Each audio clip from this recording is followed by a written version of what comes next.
Lanterns. This is a simple abstract game. I remember I saw it when it was presented at Origins and then at Gen Con in 2015. I don't know why I didn't pay much attention then, probably just because those events are so full of things to pay attention to.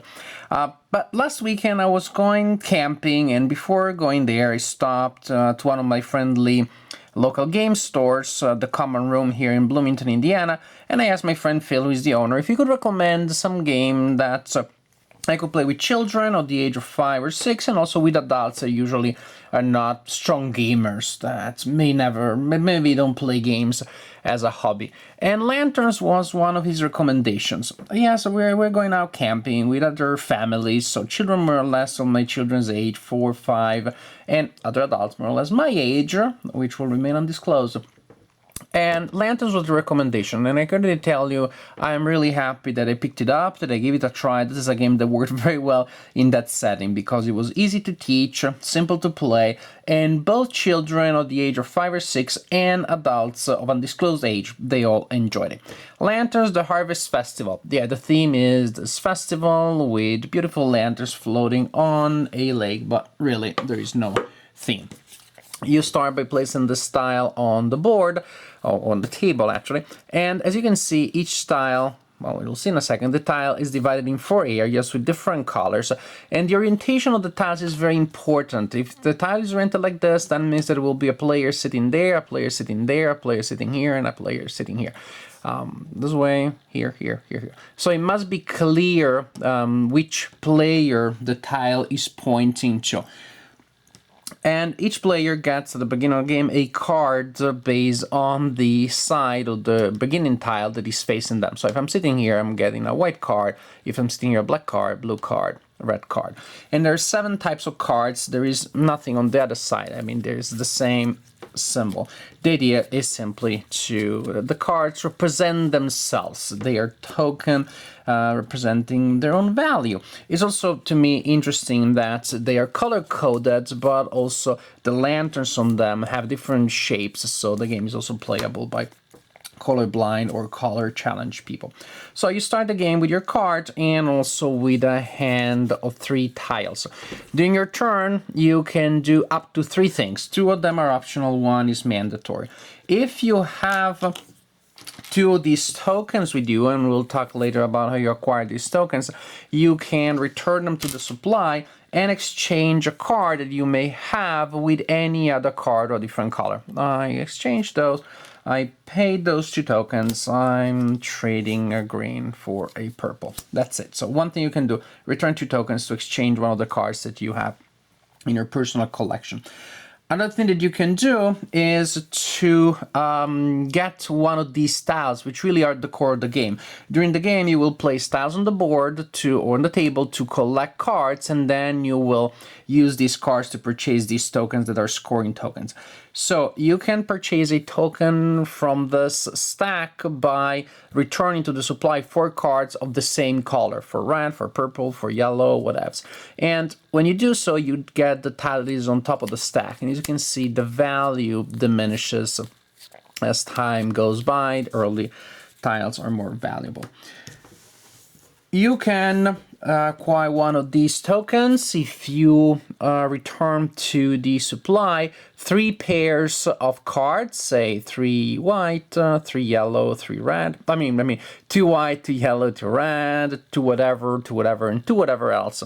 So 3 pairs, or you may get a scoring tile from the stack here if you have a card of each color, of each of the 7 colors, and you return them to the supply. So basically the scoring configurations are 4 of a kind, 3 pairs, or 7, 1 of each kind of the available tiles.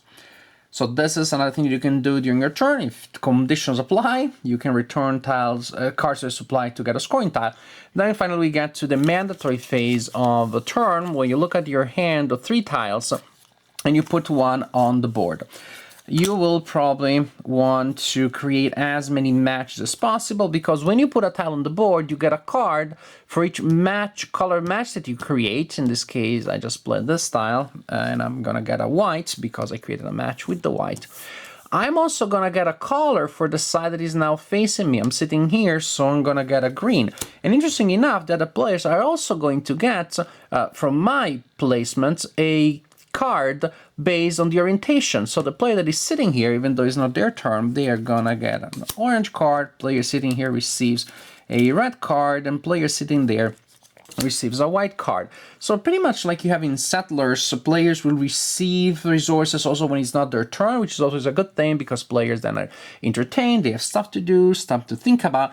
But differently from Settlers, where you cannot really control the resources that the players are acquiring during your turn, you of course, it's part of the strategy. I'm looking at the cards that the players have, I try to figure out what they want, so I need to put down a tile that will help me pursue my own goals, but at the same time will not give the other players the cards that they so desperately need. So there's an interesting aspect there, trying to prevent the opponents from gaining too much from your placement, but it's unavoidable that you will be giving them cards. But it's really neat idea that everybody gets cards every turn that a card is played on the table. So usually during your turn you get 2 cards. If you got a match, multiple matches will give you more cards, but you get a minimum of at least a card from the orientation, cards from the matches. Also, if you place a tile that has one of these platforms here, you receive a bonus, which is you gain one of these tokens. That's how you gain these tokens, by placing cards that have that platform around them. In this case, I'm going to get 2 black cards, one for the placement, but one for the match, and one for the orientation, because the black side of the tile that I just placed is facing me. And that's how you get cards, and that's how you get these tokens, and that pretty much completes what you need to know about the game, which is, if we go back to the phases of the turn, trade some of those tokens if you want to exchange a card, return cards to the supply to gain a token that will score points at the end of the game, place a tile, replenish your hand by drawing another tile from the deck. The game is over when all of the tiles in the game have been drawn and placed. At the point you count victory points that players have earned by acquiring these tokens, and you determine the winner of the game. Lanterns is a game with a very nice presentation, and really it is a family game in the purest sense, a game for children and adults. So many games that are marketed as family games these days are simply children games that the parents are supposed to simply sit through and bite the bullet and just pretend that you're having fun until the end of the game. Not this one. Like in the traditional King of Tokyo, King of New York, adults can play it and enjoy it, kids can play it and enjoy it, and adults playing with kids against kids can still enjoy it. And there is a true challenge here. Kids can do very well. I mean, I have a game that I played. It was me, an adult friend, and my daughter Amelia, who is 5, almost 6. I won, my daughter was second, and the adult friend was third. And the adult friend wasn't trying to be particularly nice on purpose, wasn't trying to let my daughter win. It's just that my daughter was pretty good at it. Children can figure it out. There is the domino idea. They know about the matches. They like patterns. So they love to put together patterns. And I was pretty surprised that my daughter, who is almost 6, so not even 6, was able to have some sequential thinking and figuring out what were the moves that needed to lead to certain combinations.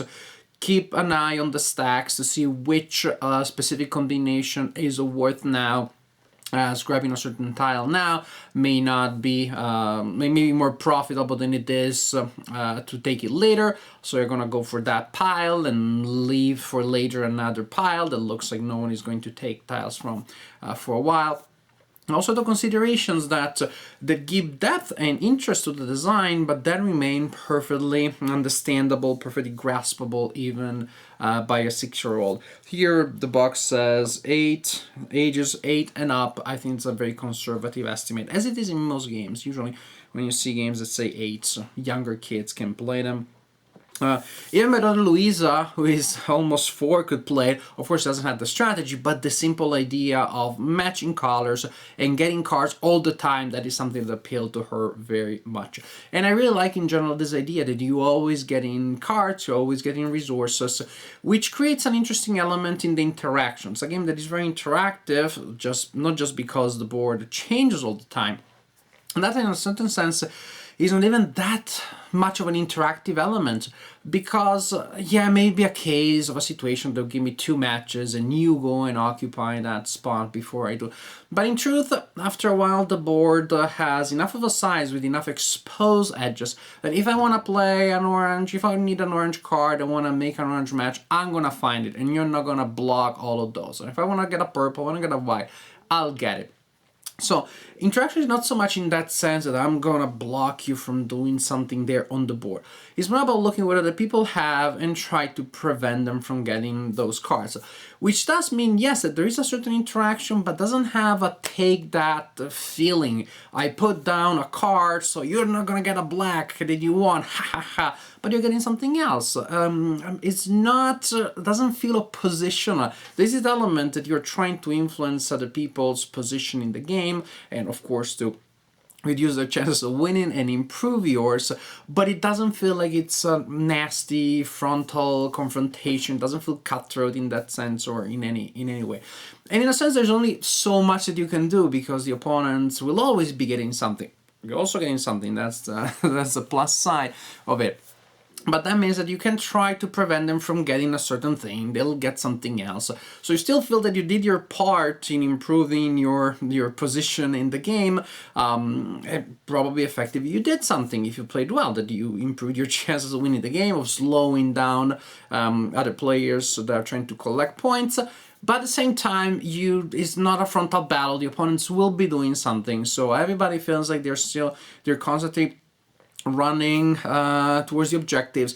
People get cards all the time. People get to collect scored tiles fairly often. Everybody feels engaged, and yet at the end, the game still feels pretty meritocratic, because you don't feel they were just completely random, left to the luck of the draw, with tiles that have so many options and so many options available on the board.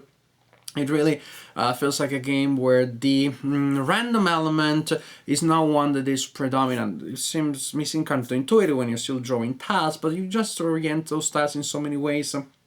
You can just do so many things, and again, very often just get the matches that you want. That really is about figuring out what matches are the most profitable for you and which ones are the ones that do not give too many advantage to the opponents, rather than to hope for the right tile. It's about figuring out the right strategy, and then more or less you will be able to create that with the tiles that you get. The game looks good. The components, especially the tiles, are pretty sturdy, good quality, nice presentation, and simple, nice strategy. Simple, nice strategy game that offers some depth, offers many fun moments. I definitely enjoyed it, and everybody I played it with, adults or children, enjoyed it a lot. My daughters asked me to play it more, so we'll be playing it more probably later on today, because they really enjoyed it, and so did I. Lanterns by Foxtrot Games. Fun, enjoyable, came out last year. I'm a little late to the party. Many of the players have played it already, but I'm glad that I gave it a try, because this is definitely a game that I enjoyed, and a game that can work in so many different settings. Being so simple, it can work as a filler. It can work as a game that you play several times, so it becomes more of a bigger presence into your game night. But definitely a very flexible game, because so many different types of players, and at so many different ages and so many different levels of commitment to the gaming hobby, can still play it and enjoy it. Lanterns, the Harvest Festival. Fun, enjoyable, and beautiful game.